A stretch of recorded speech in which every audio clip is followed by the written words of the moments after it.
మనం చూసినట్లయితే ఓకే. జగన్మోహన్ రెడ్డి గారు చేస్తున్న తప్పిదాలు కూడా ఉన్నాయి. చేస్తున్నా అనంటే ఇప్పటికే స్టిల్ కంటిన్యూ చేస్తున్నారనేది చాలామంది అభిప్రాయం. ప్రజల అభిప్రాయం.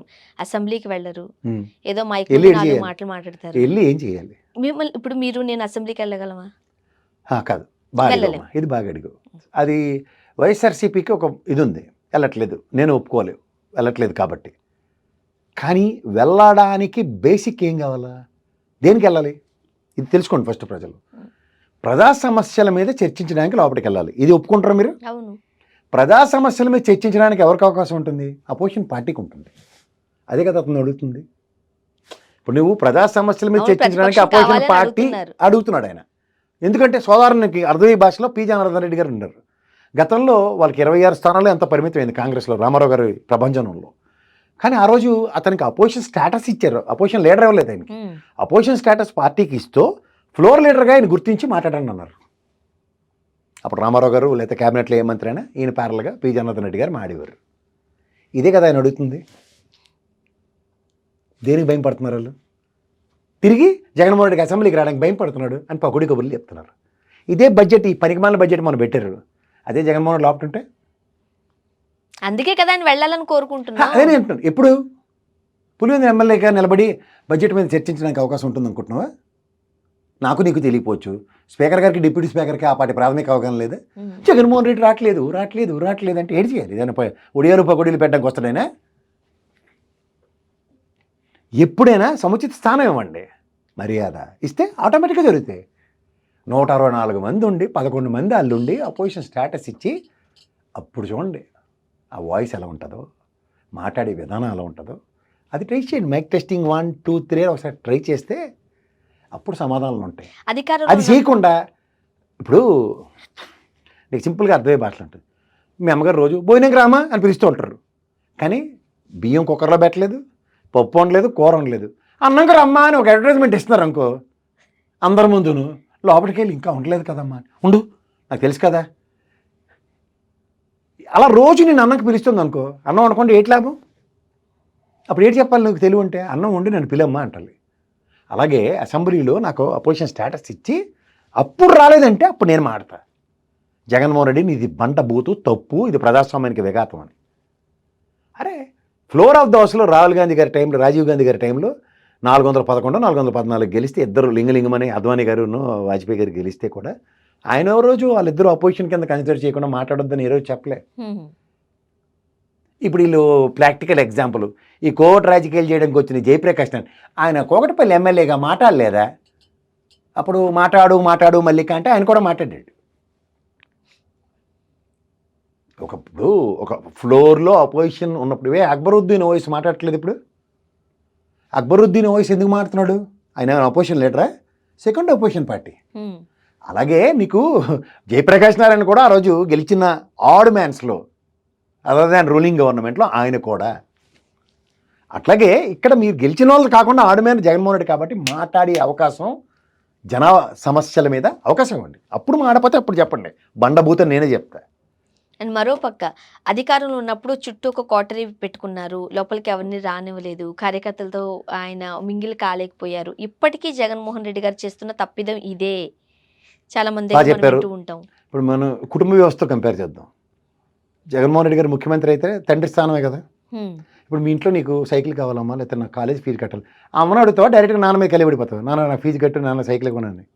ఒక ఉమ్మడి కుటుంబం, 4-5 అక్కలు చెల్లెళ్ళు తమ్ముళ్ళు ఉన్న కుటుంబంలో చెప్పు, మనకి ఎవరితో ర్యాపో ఉంటే వాళ్ళని ర్యాపో ఎవరితో ఉంటుంది? నాకు మా డాడీతో ర్యాపో. మా ఆడుగా చెప్పకు, జస్ట్ నువ్వు మీ అన్నయ్య అనుకో. నువ్వు అంటే మీ నా ఆడపిల్ల కాబట్టి నాన్నతో ఎగ్జాంపుల్. మీ అన్నయ్య మేబీ అమ్మని అడుగుతారు. మేబీ కాదు, అమ్మనే అడుగుతారు. అలాగే చుట్టూ కోటరీ అంటే తల్లితో సమానం అనుకుందాం. జగన్మోహన్ రెడ్డి తండ్రి లేటాడు కాబట్టి వీళ్ళకి చెప్పకుండా ఆయనకి ఏం చెప్తారు? ఇప్పుడు రాజశేఖర రెడ్డి గారి ఆయనలో రోసయ్య గారి దగ్గరికి అందరూ వినపాలు ఇస్తుంటే డబ్బులు లేవు అనేవాడు, ఖజానా ఖాళీ అనేవాడు. రోసయ్య వల్ల రాజశేఖర రెడ్డి గారు బదనాం అయిపోయారంటే మరి కోటరీ జగన్మోహన్ రెడ్డి గారికి దగ్గరికి వెళ్ళనివ్వకుండా, చెరువు కానివ్వకుండా చేసేస్తే ఇప్పుడు టీడీ జనార్దన్ గారు ఉంటారు తెలుగుదేశంలో. ఉండమా టీడీ జనార్దన్ గారు ఉంటారు, ఆయన పెద్ద ఆయన తెలుగుదేశంలో నెంబర్ 2 ఆయన ట్రబుల్ షూటరు. ఏదైనా ఆయన లెవెల్లో పరిష్కరిస్తాడు. రేర్గా 1-2 ఏవో ఇన్సిడెంట్స్ ఉంటే చంద్రబాబు గారికి కల్పిస్తారు. డైరెక్ట్గా రోజు చంద్రబాబు దగ్గరికి పెద్దపట్టి కొట్టుకోవడానికి ఎవడు వెళ్ళడు. పొరుడు బ్యూరో ఉంటుంది కదా, సగం సమస్యలు పొరుడు బ్యూరో త్రూగా, మిగిలిన సిడి జనార్దన్ గారి త్రూగా, లాస్ట్ చంద్రబాబు నాయుడు గారు. అలాగే వాళ్ళ పార్టీ కూడా ఉంటే మీకు ఈ పార్టీని నమ్మం కాబట్టి కోటరీ తోటకూర అంటే ఏడు చేయాలి. సుబ్బారెడ్డి ఎవరు?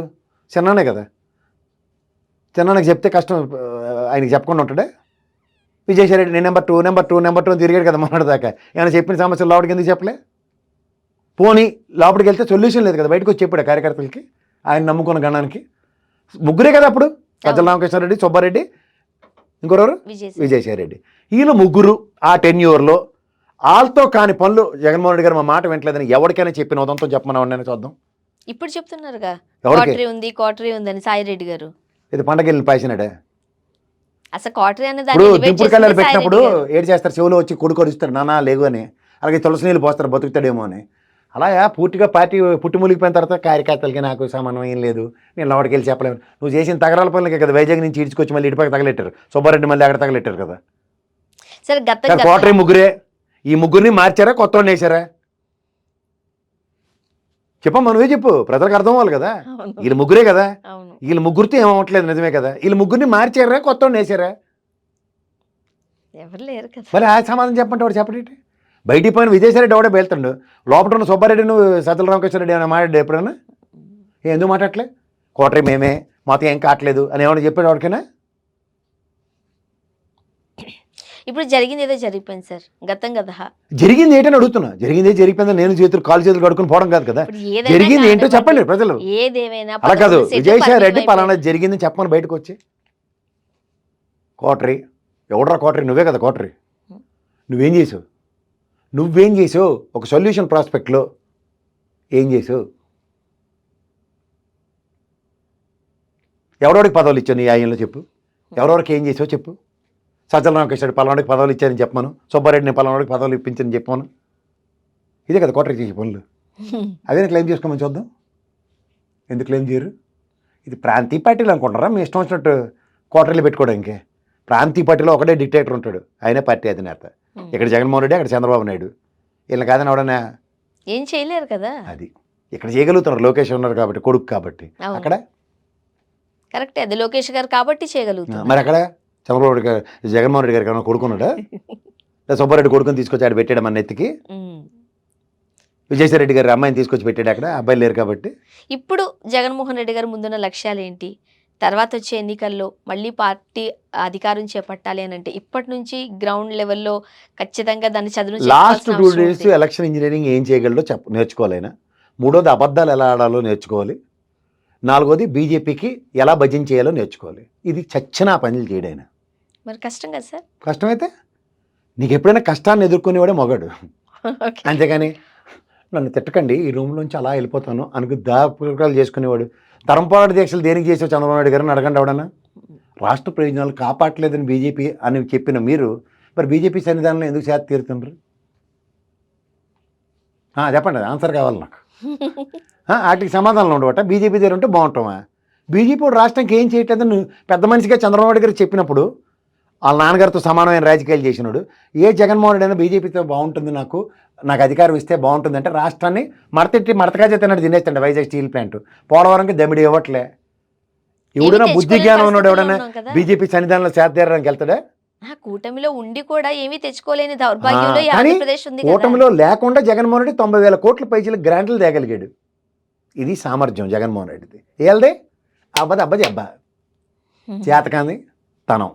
నెక్స్ట్ పోలవరం 72% కట్టాం, నేనే కట్టానని చెప్పాడు చంద్రబాబు. శబాష్. కట్టించింది ఎవరు? కేంద్ర ప్రభుత్వం, బీజేపీ. శబాష్. మరి డయాఫ్రామ్ వాళ్ళు ఎందుకు ఎత్తుకెళ్ళిపోయింది? దాని అది జగన్మోహన్ రెడ్డి తిట్టడం మట్టి కూడా వేయట్లేదట. ఏడేమంటావు? నన్ను ఎత్తిన వేయాలి ఏడు చూద్దాం. తప్పులు తడకల ప్రభుత్వాలు, కూటమి ప్రభుత్వాలు పేరెట్టుకుని గతంలో కూటమిలో మంట ఎక్కిపోయి బయటకు వచ్చింది చంద్రబాబు నాయుడు. ఇవాళ మంట బాగున్నా సరే సెగ నాకు తగలట్లేదు కాబట్టి భోగి మంటకి దూరంగా సెగ తాగుతున్నాను అని చెప్పి సరదా పడితే అలా అందరూ పార్టీ వాళ్ళు సరదా పడరు.